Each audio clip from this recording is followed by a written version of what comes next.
Precisamente se encuentra en la línea sin censura don Luis Pérez de Hacha, a quien le agradezco. Abogado, ¿cómo le va? Bien, un gusto estar con todo tu auditorio, Vicente. Oiga, pues qué relajo, ¿no? Ahora parece que nadie es competente. Ahora que sí que son incompetentes todos, porque nadie quiere meter las manos al fuego en esta situación. Me parece sorprendente la respuesta del SAT. Es sorprendente, ciertamente. Se escudan en un legalismo que carece de sentido por completo por dos razones. La primera es porque el SAT es la única autoridad que tiene esa información y por lo tanto tiene que responder si la misma es verdadera o falsa, y punto. Nosotros no pedimos más. Pero segundo, esto tiene una vertiente no legal. El hecho de que le hayan sacado, que no hayan dado la respuesta, puede interpretarse y es una especulación ciertamente, pero tiene mucho sustento lógico. Puede interpretarse de que la información proporcionada por la esposa del presidente es falsa, porque para el SAT era más sencillo contestar sí, nada más. La información presentada por la señora es verdadera, 2 palabras, un punto, sí, punto, y se acabó, que era lo que nosotros necesitábamos conocer. ¿O no? ¿Qué implica esto? Que la información que tiene el SAT pues no coincide con la manifestada por la señora y tuvo que hacerse una salida muy legaloide, muy leguleya, que es decir, pues nosotros somos incompetentes. Esto evidentemente lo llevaremos a lo que aquí en México conocemos como un juicio de amparo ante las Cortes Federales.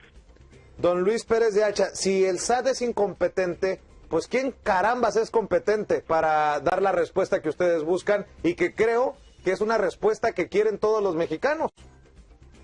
Esta pregunta es muy importante, porque la jurisprudencia de la Corte Suprema de México establece 2 principios. Primero, quien tiene que responder es la autoridad a quien hicimos la petición. Nosotros la hicimos expresamente al jefe del SAT, es decir, al jefe de la autoridad tributaria, de la autoridad fiscal. Y él lo delegó a un funcionario de tercer nivel, muy respetable la funcionario, por supuesto, pero no le hicimos nosotros a ella la petición. Eso es lo que marca la jurisprudencia. Y por otro lado, también lo que marca la jurisprudencia de la Corte Suprema es que si la autoridad a quien se hace la petición, la solicitud, considera que no es competente, tiene que enviarla a la que sí es competente. Pero en realidad lo que busca la jurisprudencia es evitar, por ejemplo, que le andemos preguntando a la autoridad militar o a la autoridad naval cuál es la situación fiscal de una persona. Claro. Lo que dice la jurisprudencia es pídelo a la autoridad competente. Y la única en México, porque así lo dispone su ley, es el SAT, la autoridad fiscal, sin lugar a dudas. Déjeme preguntarle, don Luis, ¿por qué lo hace? Mira, desde hace tiempo, Vicente, yo he estado involucrado en temas de anticorrupción. No es el primer caso que encabezo. Yo tengo una fundación que se llama, presido una fundación que se llama Justicia Justa, y hemos entablado varios casos de corrupción en contra de funcionarios públicos federales y estatales por el manejo indebido del dinero de nuestros impuestos. Sí resulta molesto, da coraje ver cómo pagamos impuestos y estos se despilfarran, se dilapidan o hay corrupción con los mismos. Sí da mucho coraje y llega un punto en el ejercicio de la profesión en que una aportación social que se tiene que hacer es, pues, además del trabajo que se hace por politólogos y periodistas, es la aportación ante las Cortes. En Estados Unidos hay entidades, hay organizaciones civiles que se dedican a eso. En Europa hay organizaciones civiles que se dedican a eso para presentar los casos de corrupción ante las Cortes federales, ante las Cortes estatales. Yo creo que en México tenemos que tomar ese derrotero.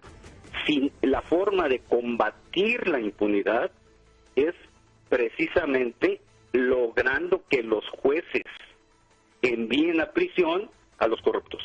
Eso sin lugar a dudas. Habrá otras medidas complementarias que haya que tomarse, pero lo primero es eso. Si no, Bueno, en Estados Unidos se tiene la experiencia con gobernadores, con algunos legisladores. Acá en Illinois tenemos a uno que otro. Entonces, acá en Illinois tenemos en México a la expectativa de que algo cambie, ¿no? Acá en Illinois tenemos la nada agradable distinción de tener varios exgobernadores en la cárcel por corruptos y algunos que, les digo, les soy sincero, por encimita y no soy experto como usted, no estaban tan metidos en el pantano como a los que queremos investigar en México. Pero bueno, estamos platicando con el abogado constitucionalista Luis Pérez de Hacha.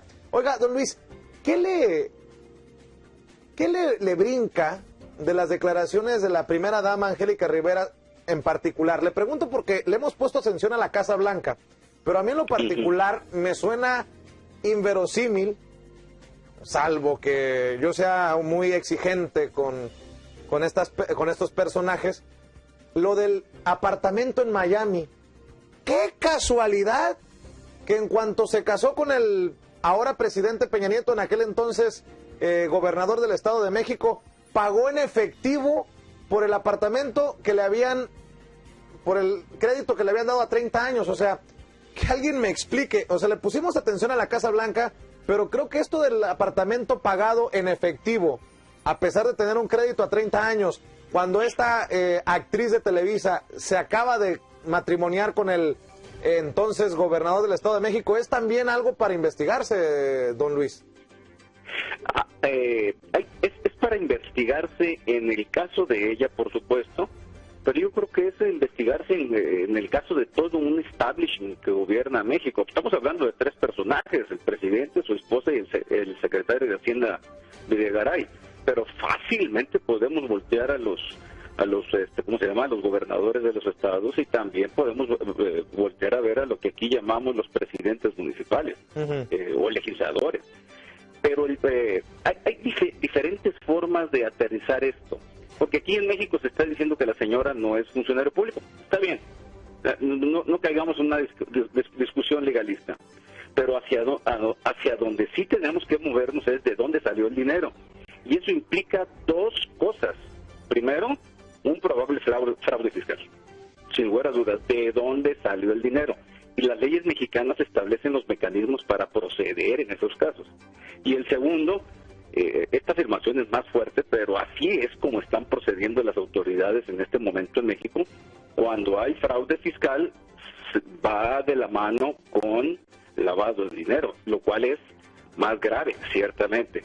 Corríjame si estoy... un panorama. Nosotros como abogados solo tomamos la hebra de la Casa Blanca porque necesitamos documentos legales. ¿De dónde tomamos nosotros la información? ¿Dónde salió todo? Ella dice que la empresa televisora le pagó un contrato de exclusividad, una parte en efectivo, en pesos son 88 millones, y otra parte con otra casa, ¿no? Esa casa, dice ella, que vale 42 millones. Así dice que se reportó en su declaración fiscal. Sin embargo, en el registro público aquí de la propiedad, que es de donde se asienta la información de quién es el dueño, ella se manifestó que la casa valía 27 millones. Es decir, hay un diferendo ahí de 21 millones.